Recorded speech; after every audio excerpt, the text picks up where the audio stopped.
Bonjour tout le monde, c'est Stevie de Music Feelings.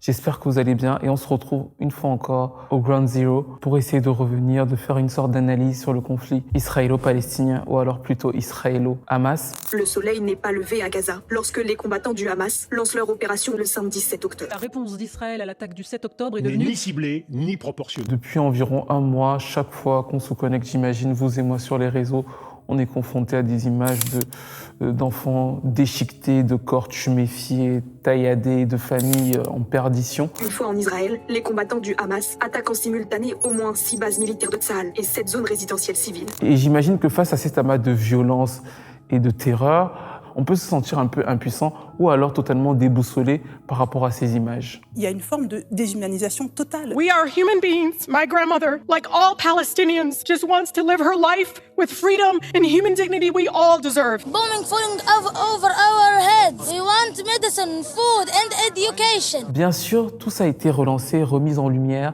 suite aux attentats terroristes du Hamas le 7 octobre dernier, qu'on peut tout à fait condamner, tout en ayant de la compassion et de l'effroi pour la population palestinienne. On dénombre désormais plus de 10 000 morts, plus d'1 million de réfugiés, et leur sort est désormais lié de façon assez paradoxale aux 240 otages israéliens actuellement dans la bande de Gaza. Le débat est totalement hystérisé, les déclarations médiatiques semblent plus folles les unes que les autres, et c'est justement pour ça que dans cette vidéo, dans cette espèce d'analyse, je vais avoir besoin de vous. Je ne vais pas pouvoir la faire seule. Et vous et moi, je pense, on va essayer de pister la haine. On va être un peu des chercheurs de haine. Partout elle se trouve, comment elle est arrivée, par quoi elle passe, est-ce qu'elle prend un bateau, un avion. On va essayer de la suivre et de voir comment à chaque fois elle se matérialise, comment elle grandit, comment elle opère et comment elle se retrouve dans cette actualité macabre. Parce qu'il y a une chose qui est claire avec la haine, c'est qu'on sait toujours quand on la lance, quand on la plante, mais on sait assez rarement ce qu'elle va devenir. J'espère que vous m'accorderez le fait d'écouter mes propos jusqu'au bout, de ne pas les sortir de leur contexte, parce qu'on va tout de suite commencer avec le poison de l'antisémitisme.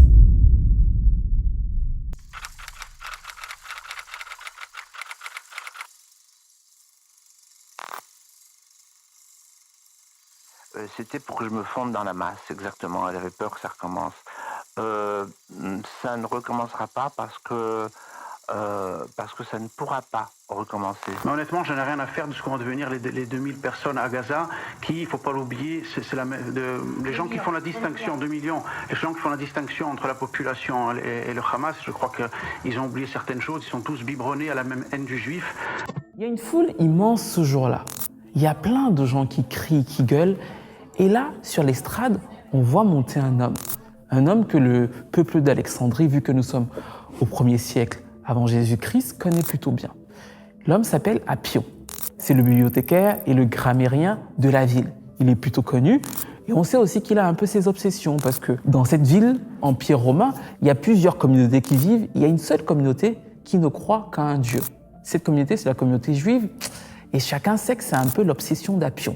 Il n'est pas avare de petites histoires autour de cette communauté, surtout qu'effectivement, ils ont une particularité. C'est les seuls qui sont monothéistes. Ils croient en un dieu et donc on leur accorde certains privilèges, comme celui de ne pas mettre le portrait de l'empereur dans la synagogue ou alors de ne pas travailler le jour de la Sabbath. Il y a une petite jalousie dans la ville qui se crée vis-à-vis de cette communauté, mais en réalité, il n'y a rien de grave jusqu'à ce fameux soir où Appion, après avoir raconté plein de petites histoires, on ne sait pas pourquoi il est obsédé, peut-être qu'il y a un mec ou alors une femme juive qui n'a pas voulu le date, bon voilà, mais après avoir tant essayé, ce jour-là, il monte sur les strates très enflammées avec beaucoup de gens d'Alexandrie et il leur fait une révélation. Il leur dit « Eh mais les gars, vous savez pourquoi la communauté juive là, ceux qui sont un peu bizarres là, vous savez pourquoi dans leur temple, il n'y a pas la photo de l'empereur? Vous savez pourquoi ils ne sont pas exactement comme nous dans leur synagogue?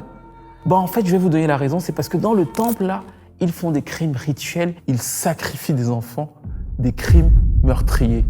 Ce jour-là, la foule, galvanisée par le discours d'Appion, qui n'avait pourtant pas pris depuis des années et des années, va totalement se déchaîner. Ils vont se rendre dans le quartier juif de la ville et ils vont tuer 400 personnes. C'est la première fois où on observe la graine de l'antisémitisme germer et il y a 2 axes principaux. Les Juifs, selon Appion, veulent contrôler le monde et c'était dans la petite ville d'Alexandrie et ils font des crimes rituels. 1900 ans après, le 1er mai 1939, un magazine allemand va reprendre exactement les mêmes accusations. Accompagnés de scientifiques cette fois, ils vont essayer donc de justifier par la science les fameux, selon eux, crimes rituels appliqués par la communauté juive depuis le 1er siècle. La graine était en train de germer. Mais en vrai, si la graine de la haine arrive dans ce magazine en 1939, en réalité, après le crime constitué par Appion, les Juifs vivent plutôt bien dans l'Antiquité. La rumeur continue d'enfler, c'est-à-dire que les deux premiers marqueurs, la volonté de contrôler le monde et l'idée de faire les crimes rituels continuent, mais il n'y a pas d'ostracisation de cette communauté jusqu'à l'avènement du Christ. Parce qu'effectivement, la religion chrétienne arrive, elle veut s'étendre, c'est une religion qui veut conquérir de nouveaux fidèles. Et dans ça, clairement, la présence des Juifs est gênante. Elle est gênante parce que le Messie étant arrivé, et le Messie étant le Christ qui est à la base donc juif, le fait d'être juif paraît un peu anachronique. Si, effectivement, Jésus est le Messie, tous les Juifs devraient devenir chrétiens. Or, les Juifs restent Juifs et attendent effectivement leur Messie, ce qui agace beaucoup de prédicateurs qui deviendront bientôt les prêtres chrétiens dans la volonté de diffuser ce message. Les Juifs sont assez installés en Europe et le fait de vouloir légitimer le Christ doit forcément passer par le fait de délégitimer la religion juive. En fait, ils vont trouver la réponse, selon eux, dans l'Évangile. Judas a trahi Jésus, Judas a fait en sorte que Jésus meure. La communauté juive est coupable de la mort de Jésus.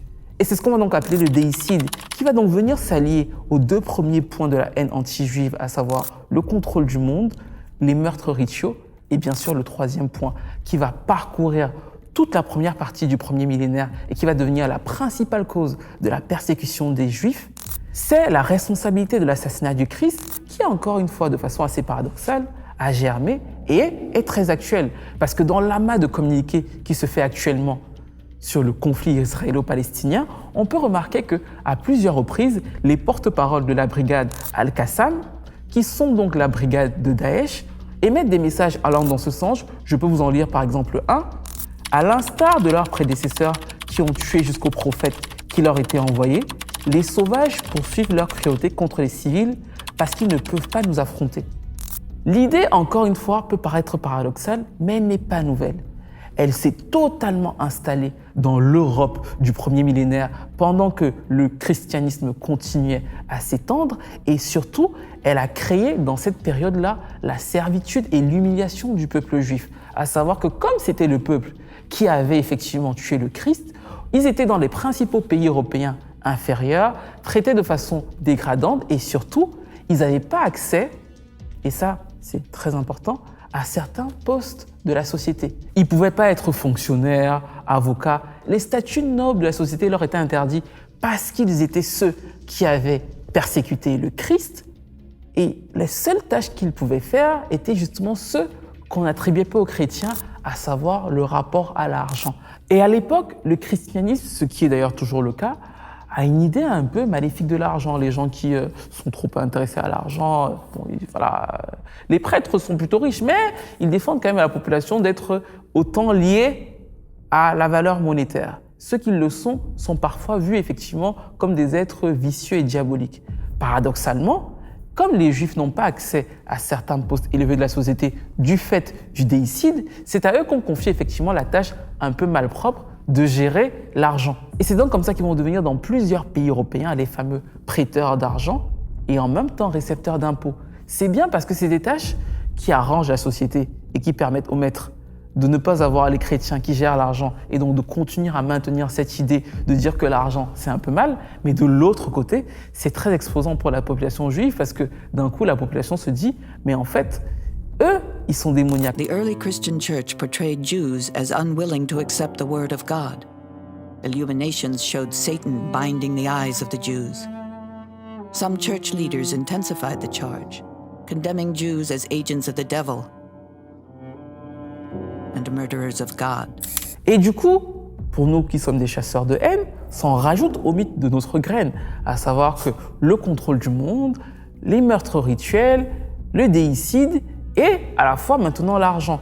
Quand on prend un peu de recul, c'est un peu comme un château de cartes. C'est parce que la première carte tombe que les autres s'enchaînent. Mais ça ne va pas s'arrêter là. Il va y avoir les premières croisades. Les croisades, c'est bien évidemment la religion chrétienne qui fait face à la religion musulmane.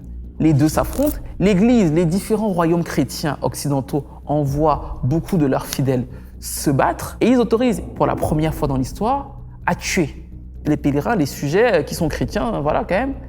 Peu faut la première fois tuer parce qu'ils vont se battre contre des musulmans qui ne sont pas chrétiens. Donc en fait, ils ont le droit de déverser leur colère et de défendre l'honneur de l'Église et du Christ. Mais la perversité de l'histoire, l'euphorie des croisades va faire en sorte que, effectivement, les gens vont se déplacer, ils vont quitter leur ville pour aller à la guerre, mais avant d'arriver dans la bataille avec les musulmans, ils vont massacrer énormément de juifs. La première raison officielle qu'ils donneront, c'est qu'ils vont dire « on va se battre contre des ennemis du Christ, il y en a déjà chez nous, donc on les tue ».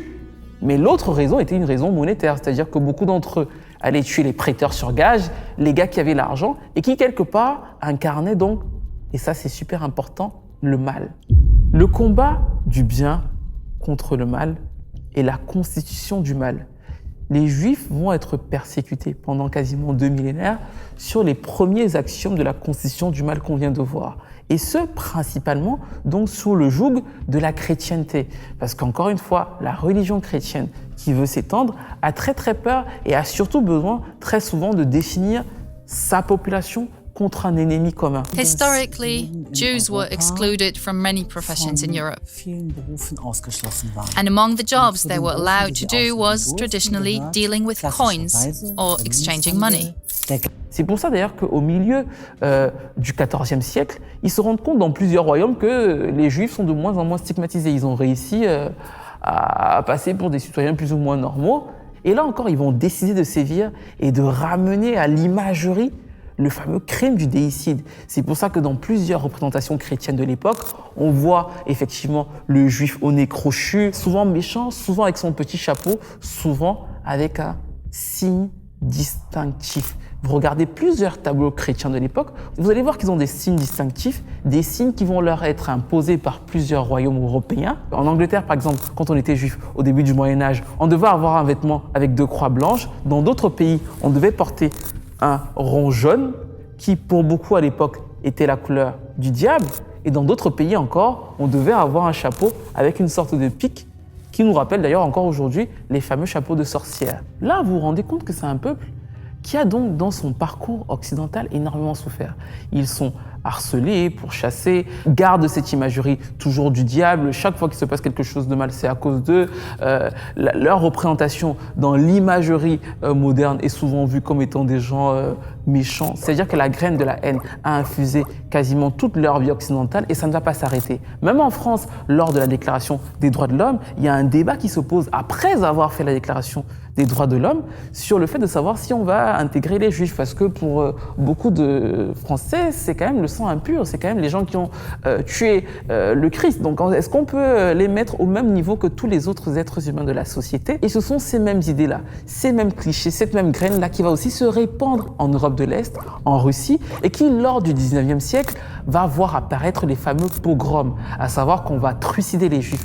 Parce qu'ils sont Juifs et parce qu'il y a derrière toutes ces idées venues du premier millénaire qui ont infusé. Et à la fin du 19e siècle, en Angleterre notamment, on retrouve dans les archives un Alien Act. C'est-à-dire qu'il y a une grosse exode des Juifs persécutés en Europe de l'Est qui arrive en Angleterre. Et la loi qui les reçoit en 1988 parle d'aliens. C'est pour vous dire à quel point ils sont mal vus par la société. Et d'ailleurs, ça ne va pas faillir parce qu'en 1905, il y a une loi, le Alien Act, qui décide de fermer la porte à l'immigration juive en Angleterre. Mais le nom, c'est bien Alien pour vous dire à quel point ils sont toujours mal vus par la société. Et c'est aussi à ce moment-là que vient le projet de leur trouver un État, mais pas simplement de façon améliorative par rapport à eux. C'est parce que pour beaucoup de pays européens, il y a ce côté où on ne veut pas totalement vivre avec eux. Donc leur trouver un État pour s'en débarrasser dans cette période en plus de colonisation, parce qu'il y a une sorte de mépris et de haine, c'est comme régler un fameux souci qui les parcourt depuis longtemps, mais qui en réalité n'est pas inhérent à tout le monde.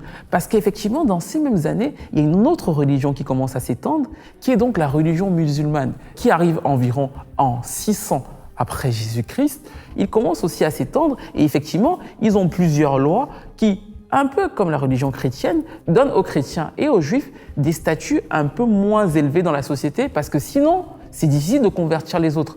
Pour pouvoir effectivement convertir, il faut montrer que, effectivement, juifs et chrétiens n'ont pas exactement reconnu le prophète. Mais dans le même temps, ce sont quand même des croyants, de personnes qui sont dans le livre. Donc en fait, sur le papier, on va leur donner des places amoindries dans la société. Mais une chose qu'on va remarquer dans la société musulmane, c'est qu'en réalité, elle est assez ouverte pour l'époque. C'est-à-dire que selon eux, ils vont globalement régler le souci de façon monétaire. Si tu es chrétien ou si tu es juif, tu nous payes une amende, une dîme en plus. Mais après, autrement, dans la société de l'époque, ils vivaient plus ou moins, selon les historiens et plusieurs documentaires sur lesquels je suis tombé, de façon à peu près équivalente aux autres musulmans de la société.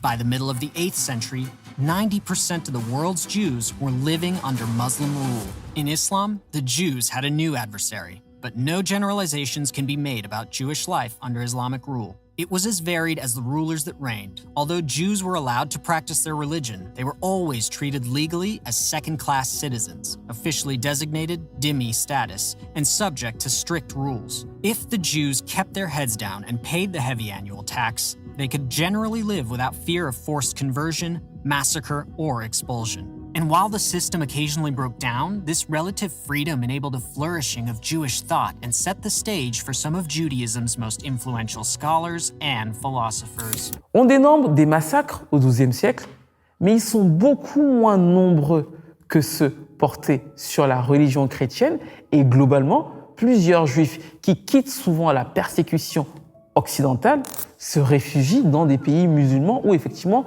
ils sont peut-être pas traités toujours de façon totalement égale aux autres, mais en tout cas beaucoup mieux traités qu'en Europe, où les fameux clichés autour de leur représentation se sont jumelés à la religion chrétienne et l'ont rendu la vie impossible jusqu'à la Shoah, que je veux qu'on appelle, vous et moi, dans cette vidéo, la solution finale. Il ne faut jamais oublier que le royaume de France, avant la Révolution française, était en principe interdit aux Juifs. Parce que quand on va la rappeler par son vrai nom, la solution finale, on peut faire le lien avec toute la recherche de la haine qu'on a faite depuis le début de cette vidéo, parce que finalement, on comprend qu'en appelant ça la solution finale pour Hitler, c'est tristement macabre de le dire, mais c'est une réalité, c'est que c'était une construction sociale. Hitler, en vérité, c'est un haineux, mais c'est pas un homme très courageux, parce que ce qu'il a fait, c'est qu'il s'est attaqué à un pan de la société qui avait déjà été martyrisé pendant 2000 ans. Il a repris les mêmes clichés.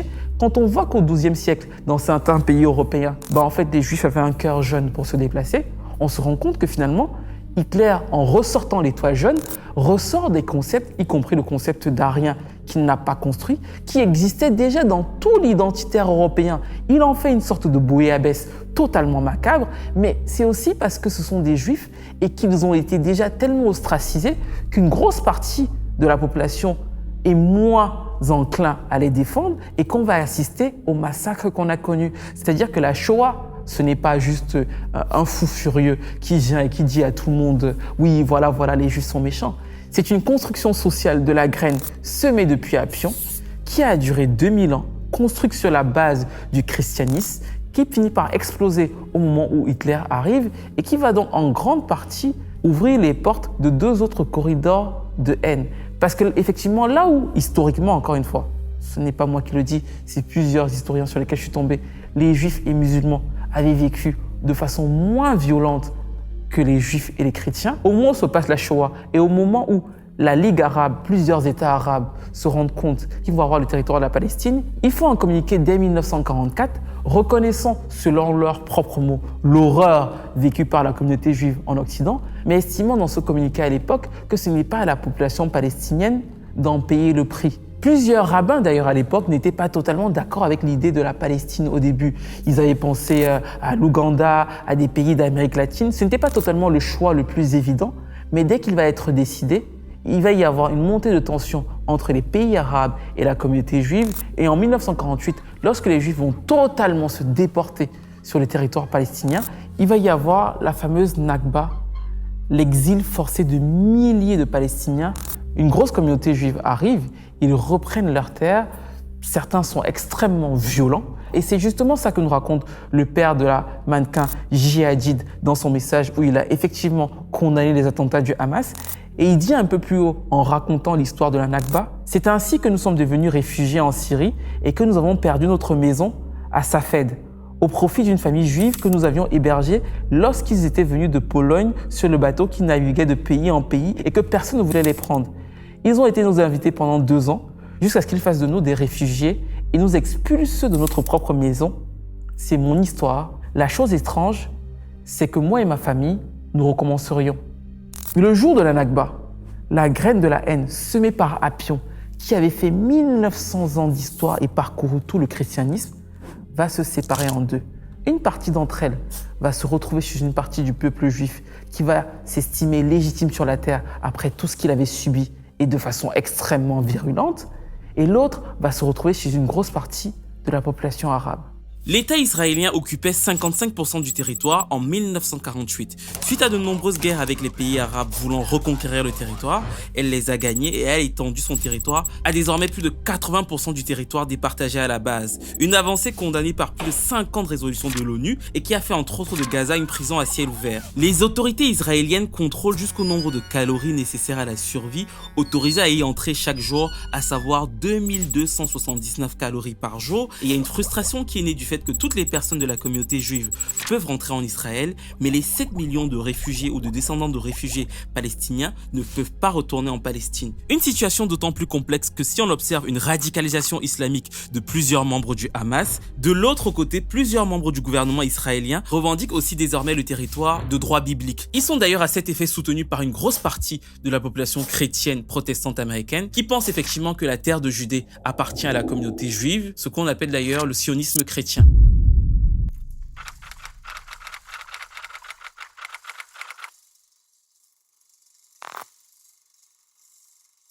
Un juif ne sera jamais un colon en Judée. Un Français peut être colon en Algérie, au Togo, un Britannique en Rhodésie, mais un juif ne sera jamais un colon en Judée. Ici, on est en démocratie. Le socle de la démocratie, c'est l'état de droit, c'est le respect du droit international. Oui, tout à fait. Et là, ils nous expliquent qu'ils ont un droit absolument immémorial, simplement parce qu'ils sont juifs, parce que Dieu leur a donné la... Non, mais attendez, c'est un scandale. Deux légitimités qui s'affrontent. J'ai trop souffert, je mérite d'avoir un État, un endroit où je peux être protégé, où on peut assurer ma sécurité. Et le deuxième qui dit, en fait, c'était chez moi. Les attentats meurtriers du Hamas le 7 octobre nous ont, je pense, quasiment tous choqués. C'est d'ailleurs à ce moment-là que j'ai prévu, ou du moins imaginé faire cette vidéo. Je me suis mise à lire des livres, voir des documentaires, faire aussi des petites recherches pour vous proposer ce que je voulais moi-même percevoir, à savoir d'où vient exactement la haine. Lorsque des personnes, des Français juifs sont cambriolés, s'il s'agit de personnes issues de l'immigration, on constate à chaque fois qu'en plus, les appartements sont dévastés. Il y a 6 millions de musulmans qui peuvent avoir accès à des armes à feu, accès à des explosifs. Il y a 600 000 juifs. S'il y avait un mot d'ordre pour tuer des juifs, il pourrait y avoir un attentat tous les jours. Il y a un antisémitisme couscous.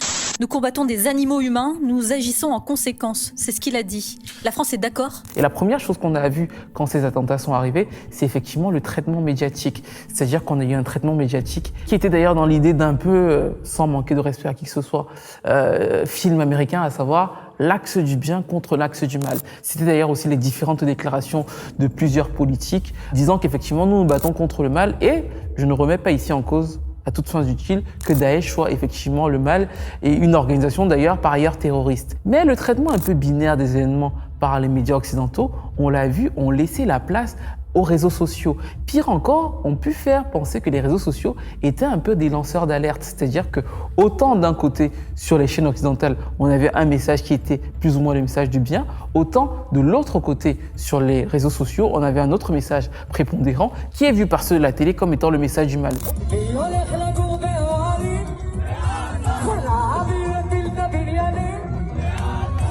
À chaque fois que je tombe sur l'histoire du bébé qui a été mis dans le four, je me pose la question de s'ils ont mis du sel, du poivre, s'ils ont mis du thym. Au point où on a vu que la fameuse question « Do you condemn Hamas ?» est devenue une sorte de blague sur les réseaux sociaux, parce que certains se sont dit oui, mais on pose toujours la question de savoir pourquoi on condamne le Hamas et jamais rien n'est contextualisé. Cela rajoutait au fait que, et ça c'était la première fois pour moi que je le vois, à chaque fois qu'on avait plus ou moins des entreprises terroristes comme ça qui venaient et bombardaient une armée ou un pays, on avait soit des personnages assez austères ou alors complètement masqués. Et le Hamas adoptait une stratégie de communication qui était totalement l'inverse. C'est-à-dire que non seulement ils diffusent eux-mêmes leurs propres messages en longueur de journée partout sur Internet, mais en plus ils ont des représentants dans plusieurs pays arabes, au Liban, au Qatar d'ailleurs, le responsable principal vit au Qatar. Et la plupart d'entre eux ont la logorée de délivrer leurs messages toute la semaine dans les médias. On a bien vu d'ailleurs que les 2 premières semaines, c'était très dur de les voir sur les médias anglo-saxons, mais qu'ils ont fini par y accéder et qu'aujourd'hui, après que BFM TV se soit fait taper sur les doigts pour une vision selon le SDG trop pro-israélienne, en fait, ils sont allés interroger un des responsables du Hamas. Je réfute catégoriquement votre qualification d'attaque terroriste par rapport à notre acte de défense. En tant que peuple vivant sous occupation, nous avons toujours le droit de nous défendre, de quelque manière que ce soit, y compris par la résistance armée. Les Palestiniens ont le droit de frapper à la porte de leur prison et d'essayer de se débarrasser des murs de cette prison. C'est-à-dire qu'on est entré dans une guerre de communication avec 2 camps bien définis et on voit d'ailleurs que le Hamas avait plus ou moins prévu son coup parce que dans leurs différentes interviews, quand on leur parle de Daesh, ils disent qu'ils ne sont pas Daesh et ça m'a d'ailleurs surpris de le voir dans la fameuse interview où il estime que non, on ne peut pas être Daesh parce qu'en 2015, lors des attentats du Bataclan, on avait condamné les attentats. J'étais tellement frappé d'entendre ça que je suis allé moi-même chercher et j'ai vu qu'effectivement, selon un article du Point, lors des attentats de Paris, on voit que le Hamas précise qu'il condamne les attentats et ne cautionne pas de victimes civiles. Mieux encore, ils expliquent aussi dans leur stratégie qu'ils ont des tunnels et lorsqu'on leur pose la question de savoir si vous avez des tunnels pour vous protéger dans cette guerre, pourquoi est-ce que vous n'avez pas créé un abri pour la population? Et là, ils le disent très clairement avec un cynisme d'ailleurs assumé, ce n'est pas à nous de protéger cette population. Cette population, ce sont des réfugiés. C'est à l'ONU de s'en charger. وهذا سؤال رائج وشائع يعني من قام بتشييد 500 كيلومتر من الأنفاق لماذا لم يشيد مآوي يلجأ إليها المدنيون خلال القصف؟ القطاع غزة فأنت تعلم والجميع يعلم بأنه 75% منه لاجئين واللاجئين هو مسؤولية الأمم المتحدة في حمايتهم.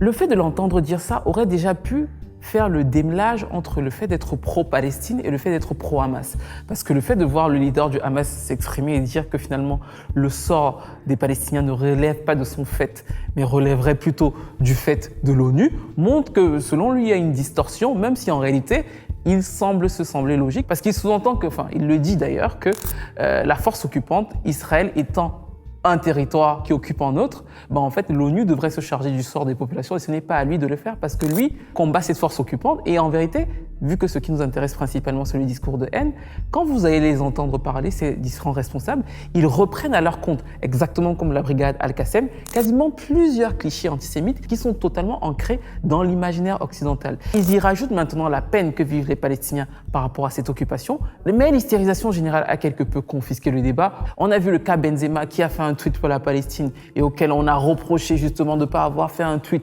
pour Israël. Similaire au cas d'Alicia qui est soupçonnée, selon les mots des personnes qui l'attaquent, d'être musulmane.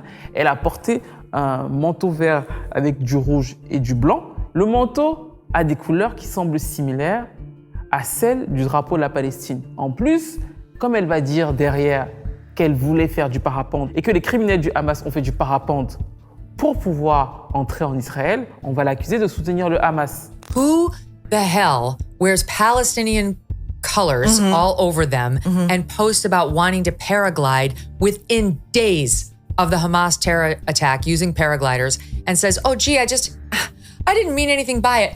Bullshit. Everyone's letting her get away with it because she once did a concert in Israel. Well, I mean, if we're going to go down to facts like that, she's married to an Egyptian man, or to a Muslim man. She has a son named Egypt. You could make the argument either way if you're just going to go with her random appearances or associations. I'm going by what she posted. Dans un autre registre, Vianney, qui a apporté son soutien aux victimes du Hamas, lui aussi s'est fait attaquer. Quand il y a eu l'attentat du 7 octobre, j'ai partagé un hommage. Derrière, j'ai reçu des milliers de menaces de mort, de menaces de viol de ma femme. L'extrême danger d'une vision aussi binaire des choses, c'est qu'elle déshumanise les deux parties. Le bien contre le mal. Si je me sens le bien, je peux tout dire ou tout faire du mal. Si je me sens comme étant le mal, je peux tout dire ou tout faire comme étant du mal. Comme en plus, derrière tout ça, on a identifié que forcément le camp palestinien était le camp musulman et que le camp Israël était le camp juif, ça a donné lieu à toute la logorée d'injures islamophobes et antisémites qui parcourent actuellement les réseaux sociaux. Your daughter, like Muhammad did, speak Arabic? The language of the Quran that some people use as a toilet.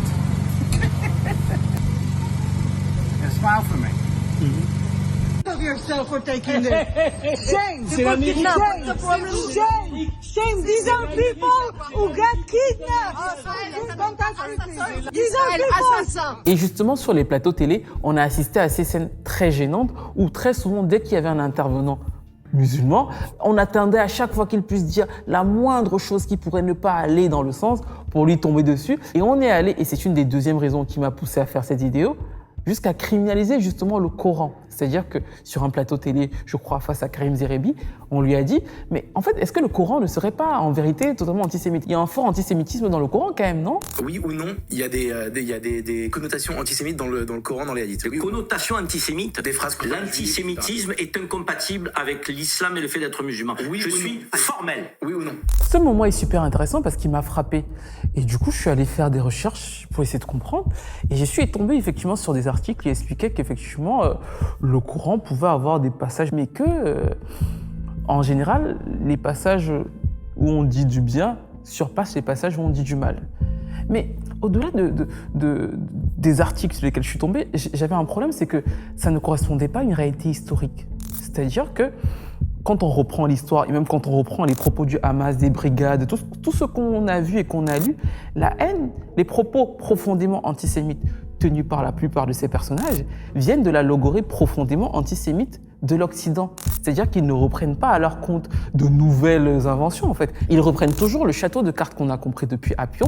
Et là, d'un coup, le fait de remettre en exergue le Coran pour pouvoir justifier un antisémitisme presque naturel et donc une bataille qui serait donc en fait presque inhérente entre les deux religions m'a frappé, mais pas totalement surpris, parce que c'est justement cet argumentaire qui est souvent ressorti par le Premier ministre israélien lui-même, qui avait d'ailleurs déjà essayé, de façon un peu surprenante, d'un poil minorer le rôle absolument horrifiant d'Hitler dans la Shoah. Hitler didn't want to exterminate the Jews at the time, he wanted to expel the Jews. And Khaja Amin al-Husseini went to Hitler and said, if you expel them, they'll all come here. So what should I do with them? He asked. He said, burn them. Pour dire qu'effectivement, ça avait été poussé par un musulman, ce qui est factuellement, historiquement faux. Pour nous, les chasseurs de haine, ce petit moment rappelle un peu, il a un peu une odeur, même si comparaison, bien sûr, n'est pas raison, de croisade. C'est-à-dire que ça nous rappelle un peu ce moment où, effectivement, les chrétiens allaient se battre contre les musulmans, parce que c'est un peu le message qui est passé en sous-ligne. Et en plus, comme on est dans une ère, notamment en Occident, où on parle beaucoup de la guerre des civilisations, et qu'il y a un sentiment anti-musulman qui a grandi au fil des années, ça fait un peu une sorte de convergence des luttes, ce que Netanyahou semble avoir bien compris. D'ailleurs, Jacques Chirac lui reprochait son manque d'honnêteté. Vous racontez que lors d'un entretien entre Chirac et Netanyahou, Jacques Chirac lui dit, on va voir la citation à l'écran d'ailleurs, Jacques Chirac lui dit « Je ne crois pas à un mot qui sort de votre bouche, toute votre politique, on le voit ici, consiste à provoquer les Palestiniens. » D'ailleurs, Gilles Kepel, le spécialiste du Moyen-Orient, explique que le Hamas a longtemps été financé et soutenu par Netanyahou dans l'espoir de ne pas avoir la solution à deux États. Vous parliez de la part de responsabilité de Benyamin Netanyahou. Il y a des accusations qui pèsent sur Benyamin Netanyahou qui aurait joué la politique du pire en favorisant le Hamas au détriment de l'autorité palestinienne pour éviter de négocier la solution à deux États. Est-ce que vous partagez cette thèse? Ça fait très longtemps. Hein. C'était l'un des bases de la stratégie. J'avais parlé de ça en détail dans un autre livre qui s'appelait Le prophète et la pandémie, en analysant très précisément. Il lui revient dans la figure, oui. C'est l'ancien patron du Mossad, Yossi Cohen, qui passait son temps à Doha et qui avait, sous l'inspiration de Netanyahou, et qui avait organisé ces transferts d'argent tous les mois où un avion de Qatar Airways arrivait à l'aéroport Ben Gurion à Tel Aviv. Ce sont bien sûr des propos qui leur appartiennent, mais par exemple, en début d'année pour CNN, je suis tombé sur une interview de Netanyahou qui s'exprimait sur son propos par rapport à la Palestine, et il a eu ce petit moment qui m'a fait tic. Il a dit « Ouais, mais en fait, on nous demande de nous retirer de certains territoires, mais vous avez vu, quand Israël n'est pas là, ça devient un peu n'importe quoi, tout le monde va se battre. » Because every time we moved out, say from Lebanon, basically, Iran came in with its proxy Hezbollah. We moved out of Gaza. Another radical Islamist, the Hamas, took over. And if we just walk away, as people suggest, then you'll have Hamas and Iran move into the hills around Jerusalem, overlooking Tel Aviv. Tout ça est aussi lié au fait qu'on le dit tout le temps en longueur d'interview, Et ils le disent eux-mêmes, c'est le seul État démocratique de cette région, c'est le seul État qui a des lois qui ressemblent aux nôtres. You ever wish Israel wasn't there? That made life a lot easier for everybody. Well, you know, it might make our life easier, but it wouldn't materially make the difference. You could stick Belgium in here, and the same thing would happen, because the people who want us out, they don't want any Western presence here, and guess what? Increasingly, they don't want any Western presence here either. They have dreams of reestablishing the caliphate. Et donc, en fait, petit à petit, de façon assez bizarre, ça a tissé une sorte de convergence de la lutte que le gouvernement israélien de droite assez dur actuellement appelle de ses voeux. Et cette idée est maligne parce qu'elle flatte l'ego de plusieurs pays occidentaux qui se disent c'est quand même nous les progressistes contre les barbares. On a même des comparaisons absolument macabres où on nous explique qu'un enfant qui est mort par une bombe, vous voyez quand même que l'humanité lui aura quand même accordé le regard qu'il mérite, des propos complètement dingues. Qui a tué ses 2 enfants en fait. Hein, à Gaza. À Gaza. En fait, ils ont été frappés par un bombardement. On lui a demandé de s'en aller. Elle n'a pas voulu. Elle a laissé ses enfants. Elle a pris les enfants en otage. Mais le problème de ces propos essentialisants, c'est qu'ils ne se basent pas sur une réalité et qu'ils ont tenu de l'autre côté à déshumaniser aussi une grosse partie de la population juive. Parce que la réalité, c'est qu'à la base, quand effectivement la première Nakba se passe, ce n'est pas, et c'est prouvé par les écrits de l'époque et par l'historique qu'on vient de voir, un conflit religieux.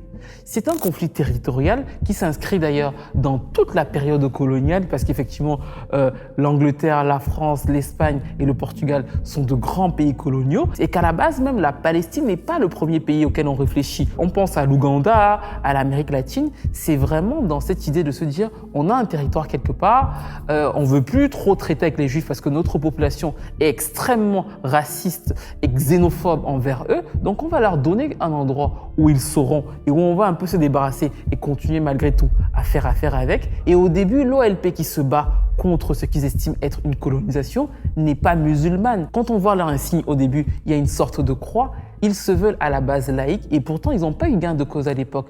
Pareil pour le discours qui explique que le Coran serait forcément un organe antisémite alors que l'histoire nous apprend que la principale persécution, encore une fois, de la religion fut la religion chrétienne, mais pas que. Non seulement lorsque les Juifs ont été persécutés en Europe, ils se sont réfugiés dans plusieurs pays arabes, mais en plus même en France. En France, il y a plusieurs films qui expliquent que la Grande Mosquée de Paris a hébergé une grosse partie de la communauté juive, et il y a plusieurs rois de pays arabes auxquels Hitler a demandé de transférer sa population dans les camps. Et leur réponse a été « ce sont nos sujets comme les autres ». D'ailleurs, l'un des ministres israéliens expliquait que Mein Kampf est aujourd'hui une sorte de best-seller chez les enfants palestiniens. I want to show you something exclusive, Laura.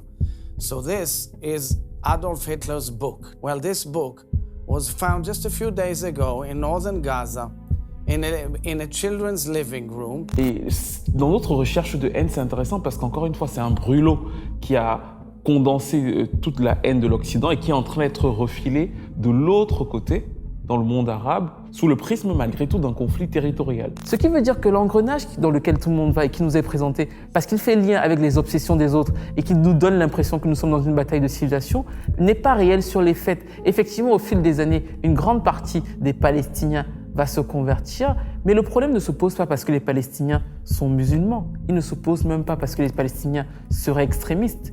Il s'oppose parce que les deux peuples se disputent une terre et qu'il y a eu quelque chose d'extrêmement dangereux au fil des années dans cette situation, c'est que c'est malheureusement le terrorisme qui a permis à plusieurs reprises aux Palestiniens de faire parler d'eux. C'est-à-dire que l'OLP a quasiment jamais rien eu par la paix et en étant un État laïque. Et à chaque fois, ce sont des terroristes qui ont fait parler et d'ailleurs découvrir dans les années 60, 70, 80 le problème palestinien au monde entier. D'ailleurs, les premières terroristes palestiniennes sont des femmes chrétiennes qui se battent effectivement pour leur terre. Elles ont été déportées par la Nakba qui ne faisait pas la différence entre chrétiens et musulmans. C'est-à-dire que quand ils sont arrivés sur la terre, ils ont chassé ceux qui étaient présents, y compris les chrétiens. Donc en fait, la base du problème n'est pas le fameux problème qui est posé aujourd'hui, à savoir le peuple musulman contre le peuple juif, mais bien le souci du poison de la colonisation quand il est mêlé à celui du poison de la haine.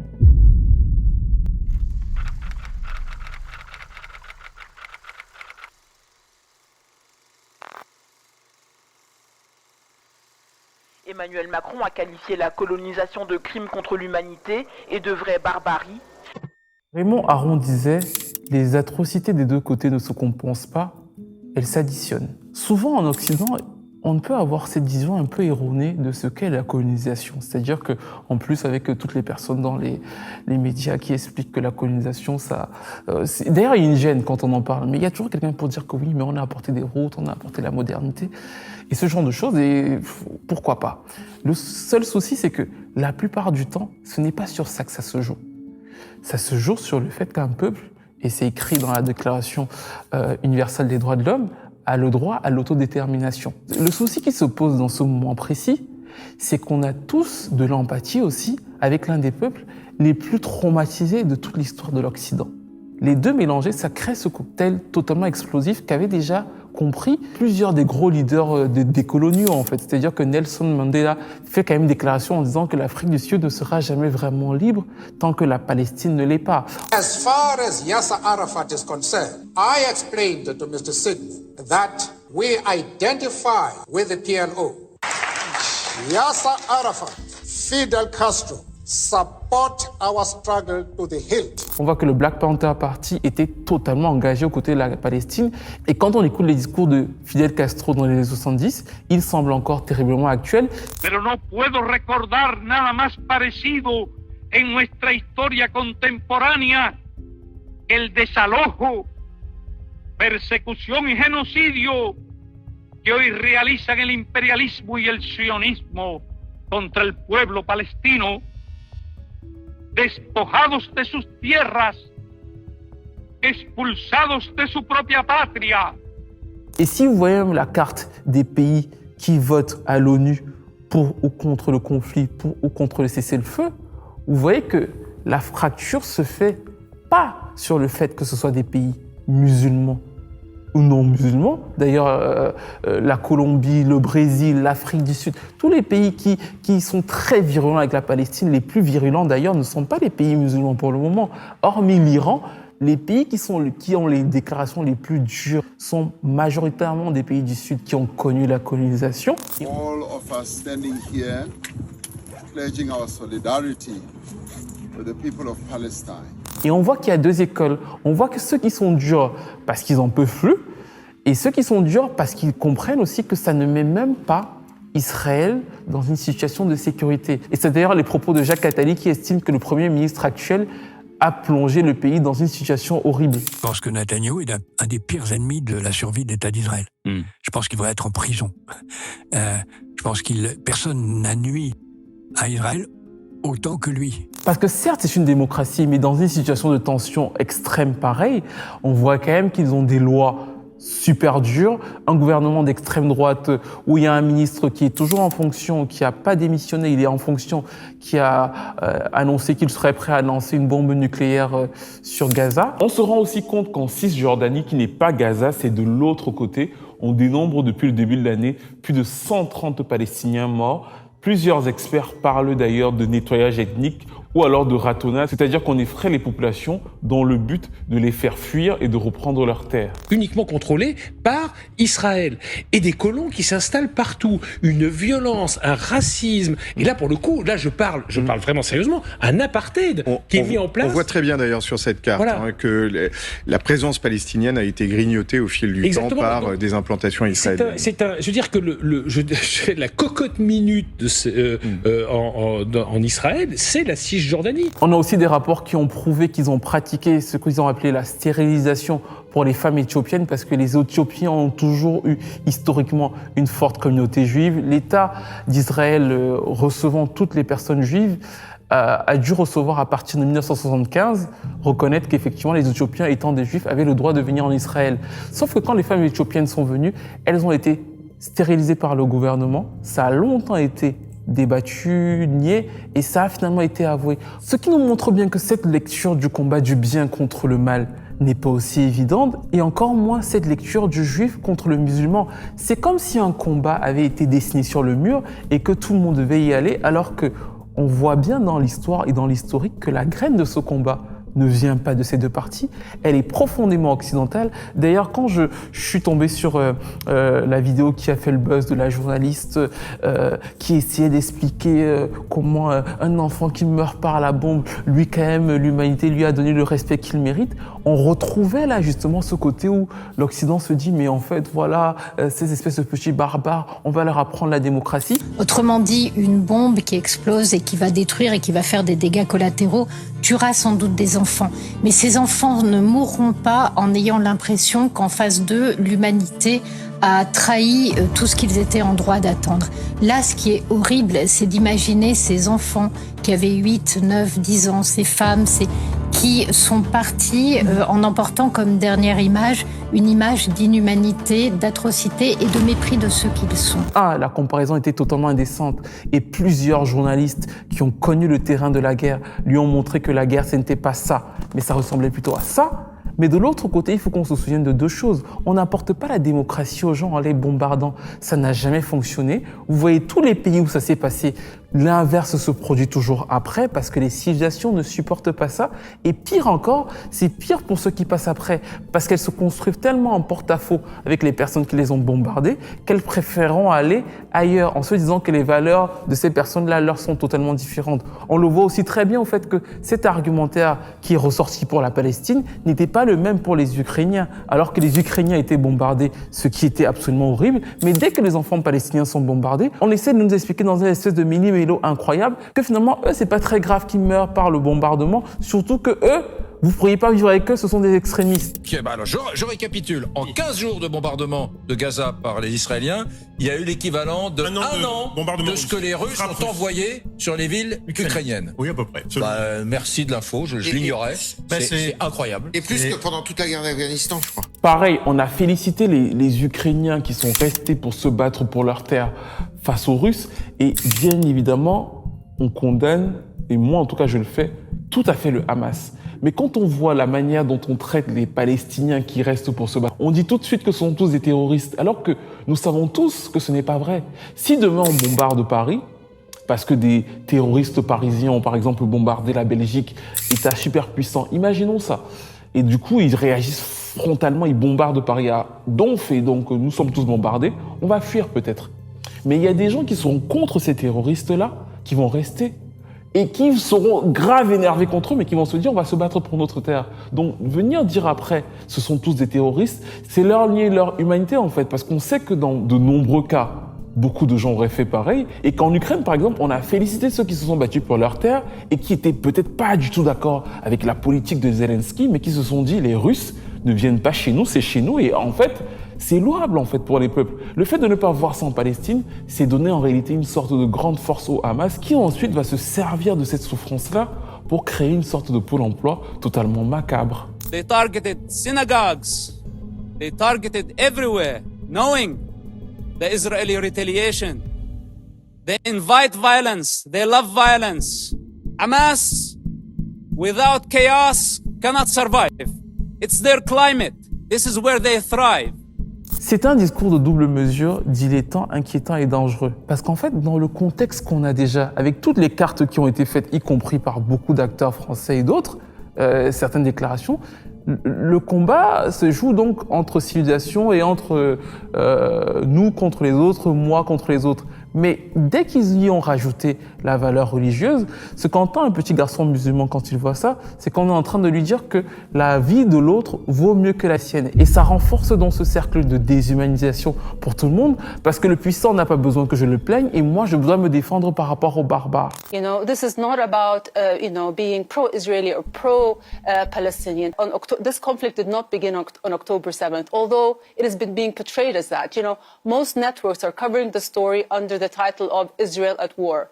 But for many Palestinians on the other side of the separation wall, on the other side of the barbed wire, war has never left. Because it's impossible to explain. We want to fight against terrorism by killing innocent people. Appian a lancé sa graine, elle a fini par parcourir 2000 ans d'histoire, et c'est pour ça que je vous ai raconté cette histoire-là, et elle a atterri sur la Shoah. Et je trouve d'ailleurs hyper dommage aujourd'hui, qu'on banalise autant le terme de la Shoah et que certains s'en servent pour rigoler autour, alors pour s'accuser mutuellement sur les plateaux de télé, tu es SS, moi, enfin bref, toute personne qui est contre moi ou alors toute personne que je veux blesser, je ressors 2 ou 3 mots de la Shoah parce que c'était un crime contre l'humanité et justement ce qu'on appelle génocide ou crime contre l'humanité, c'est censé tous nous concerner, mais son histoire est forte et particulière parce que premièrement, comme je vous l'ai dit, il faut bien le préciser, c'est une solution finale, à savoir qu'il a récupéré tout un imaginaire construit depuis 2000 ans sur une population qu'on a traumatisée et donc on va finir par vouloir totalement exterminer, ce qu'il va lui-même constituer comme étant la solution finale. Mais la Shoah et le nazisme, c'est un système qui aurait de toute façon touché toutes les religions en fait. Moi je vous parle, je suis une personne noire, je suis parfaitement conscient que non seulement il y a plus de Noirs qui ont été tués par Hitler, mais les chrétiens et les musulmans, si Hitler avait eu 50 ans, auraient été pareillement touchés. Parce que le système impose le chef. La figure du chef, c'est Hitler. Et si vous avez déjà lu les écrits autour, vous savez qu'il n'appréciait pas spécialement plus les autres religions. Il les tolérait parce que la cible facile, c'était d'abord les Juifs. Mais le modèle étant le modèle arien, tout le reste mécaniquement aurait pu se trouver mêlé à ça. C'est pour ça que autant je ne supporte pas l'antisémitisme au vu de mes valeurs, autant au vu de ma propre condition, je sais très bien que je serais rentré dans le fameux bus. Mais de l'autre côté, la graine de l'islamophobie fonctionne de la même façon. Elle fonctionne aussi sur nos peurs. D'ailleurs, on tombe sur des plateaux de télé comme celui de Pascal Praud, où il dit « Oui, mais ma question favorite, c'est toujours celle-ci. Là, les musulmans de France, ils se comportent bien. Mais le jour où ils seront plus nombreux. » Ce que ça veut dire en réalité, c'est que pour le moment, ils ne nous font rien, donc ils sont inoffensifs. Donc je vous fais imaginer le pire exactement comme les prédicateurs le faisaient pour la population juive. Mais même ce pire-là n'est pas sûr. Peut-être que les musulmans de France diront qu'ils ne sont pas d'accord avec le califat imposé en France. Mais ils sèment la graine. Mais c'est là vous venez de dire une chose qui est très juste puisque tous mes amis juifs le rappellent, c'est-à-dire qu'ils sont nés effectivement qu'il y a beaucoup de proximité, c'est ça qui est terrible, c'est de ne pas trouver un terrain d'entente. Et je trouve ça dommage parce qu'une chose que j'ai compris en faisant mes petites recherches dans cette histoire, c'est qu'il y avait du mépris pour les personnes qui ont été tuées dans les kibbutz en Israël parce que c'était des personnes de gauche qui croyaient à la réconciliation et on se disait que c'était des fous et que finalement il y aurait rien. Et du coup, comme ils ont été assassinés, j'ai aussi vu dans plusieurs des médias des gens un peu se foutant de leur gueule, disant que ouais, franchement, on leur avait pourtant dit. Mais dans le même temps, je suis allé voir certains de ses parents ou alors certaines personnes qui racontaient ce qu'ils disaient. Et je me suis rendu compte que pas tous, mais plusieurs des personnes sur lesquelles je suis tombé, qui ont perdu leurs enfants tués par le Hamas, assassinés de façon horrible, n'ont pas perdu espoir en la paix. Il y a même un qui a dit « Mon fils est mort, mais je vais continuer à embaucher des Palestiniens. Je vais continuer à croire en ça parce que si je ne crois pas en ça, on ne s'en sortira pas. » Don't support Netanyahu. Don't send us weapons. Don't send us ships of war. Send us peace. Send us love. Send us reconciliation. I think a lot of people who are not in the midst of this, after 75 years of this never-ending cycle of violence, would also welcome that. But specifically in this moment, you'd like to see that outcome. Of course. I mean, I also have endless amounts of friends and neighbors called up to duty. And the last thing I want is for there to be more loss of life on either side. Et j'ai trouvé ça magnifique. J'ai trouvé ça magnifique parce que je me suis dit qu'ils avaient compris le message que moi j'avais compris dans Anne Frank et que j'espère que beaucoup de petits juifs ou musulmans comprendront malgré l'exacerbation de ce conflit.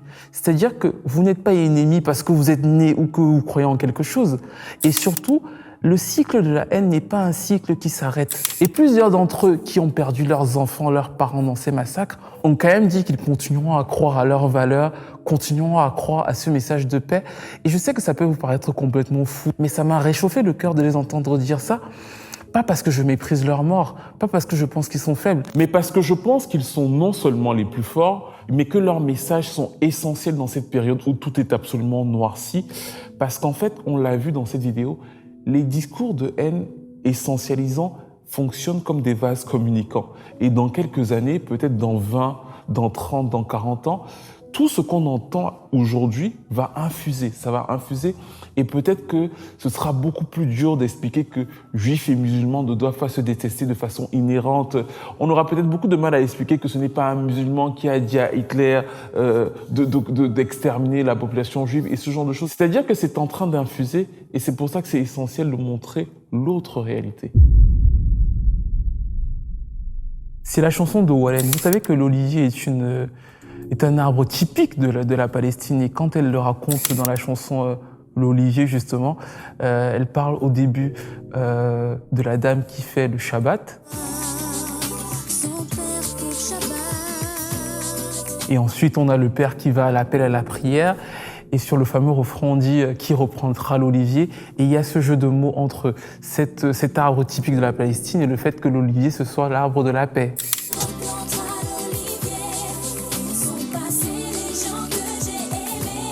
Donc en gros, j'ai toujours trouvé que c'était subtilement écrit, suffisamment évocateur pour que ce soit personnel, et aussi suffisamment dilettant pour que ça puisse être un message universel traitant justement de ce sujet-là et de la paix dans cette région-là. Maintenant, bien sûr, je n'ai pas la solution exacte, je ne pourrais pas vous dire exactement qui replantera l'olivier, mais je pense vraiment que, comme je l'ai dit dans cette vidéo à plusieurs reprises, et la raison pour laquelle j'ai fait cette vidéo, c'est que la graine de la haine, on sait quand on la plante et on ne sait jamais quand elle s'arrête.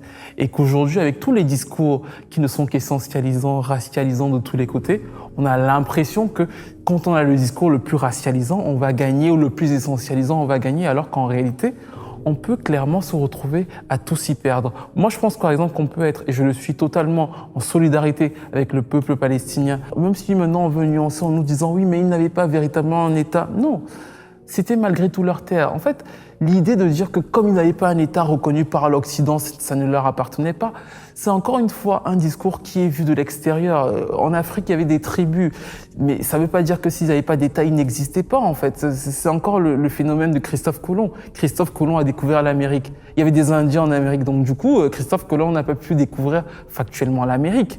Donc cette dialectique-là est toujours assez déshumanisante, surtout qu'on peut être en soutien de ce qui leur arrive, en ayant la même compassion pour les familles des victimes en Israël et la même compassion pour les otages dont le bébé de 10 mois auquel sa mère manque. Certainement, ce n'est absolument pas incompatible. On peut avoir tout ça et être en porte-à-faux avec la politique du Premier ministre israélien, d'ailleurs contestée en Israël par plusieurs politiques, sans y voir une quelque relation que ce soit avec justement sa religion. Au contraire, le message qu'il promeut, les discours qu'il envoie sont en général totalement contradictoires avec les nombreux messages qu'on a pu avoir, les nombreux témoignages qu'on a pu avoir des rescapés de la Shoah et de d'autres génocides dans le monde qui ont su s'élever à chaque fois que l'humanité a failli, parce qu'à chaque fois que des enfants meurent bombardés, comme on le voit en Palestine mais aussi au Congo, c'est nous, en tant qu'humanité, qui faillissons. Et ces personnes l'ont malgré tout réussi à nous donner un peu d'espoir. It's about speaking up for humanity. This is about choosing the people, the everyday people on both sides. Bref, nous arrivons à la fin de cette analyse sur le conflit israélo-palestinien. J'ai voulu en parler parce que c'est un sujet grave, mais pas parce qu'il est plus important ou moins important que d'autres conflits dans le monde, je le précise. C'est un sujet d'actualité. Je me suis dit que c'était le meilleur moyen pour nous de revenir sur ce thème de la haine, comment elle se matérialise, mais aussi parce que c'est en lien direct avec plusieurs analyses qu'on a faites sur cette chaîne, à savoir que rien ne se perd jamais vraiment, même la haine.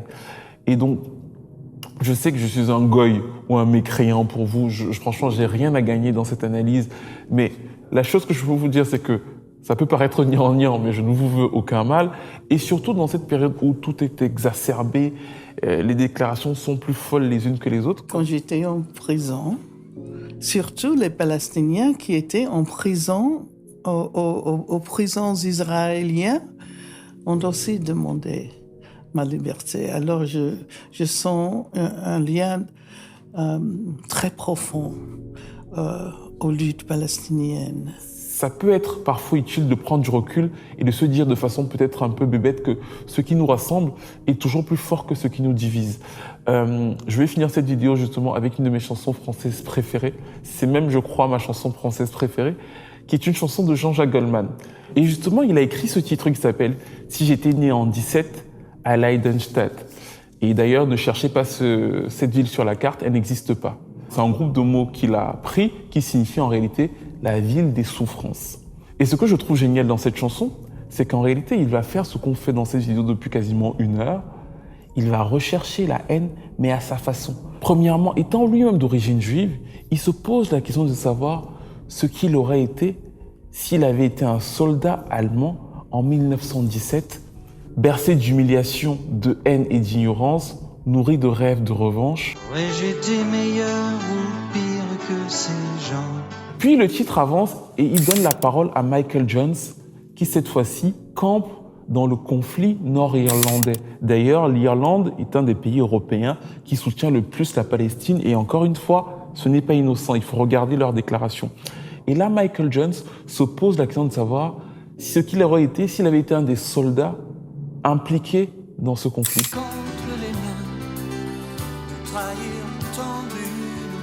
Et enfin, on a Carol Fredericks qui se demande ce qu'elle aurait été si elle avait été cette femme blanche, riche et bourgeoise en Afrique du Sud, à Johannesburg, se pavanant pendant que d'autres souffraient et mouraient.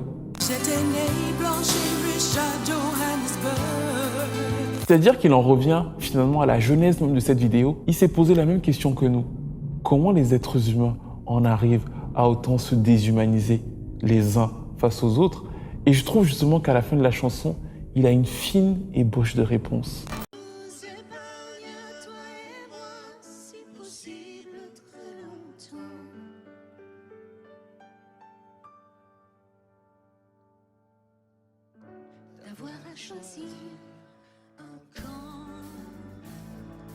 Parce qu'encore une fois, la fameuse graine de la haine, c'est la graine de la division.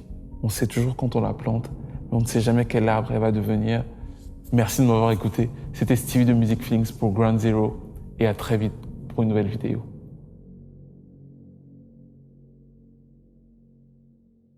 You know, this is not about, being pro-Israeli or pro-Palestinian.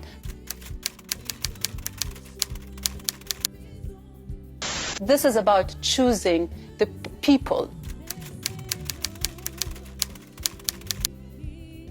We want medicine, food, and education.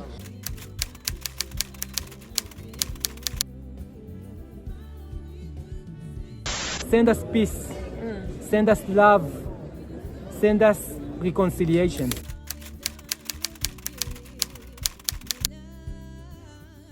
This is a fight for freedom and for justice.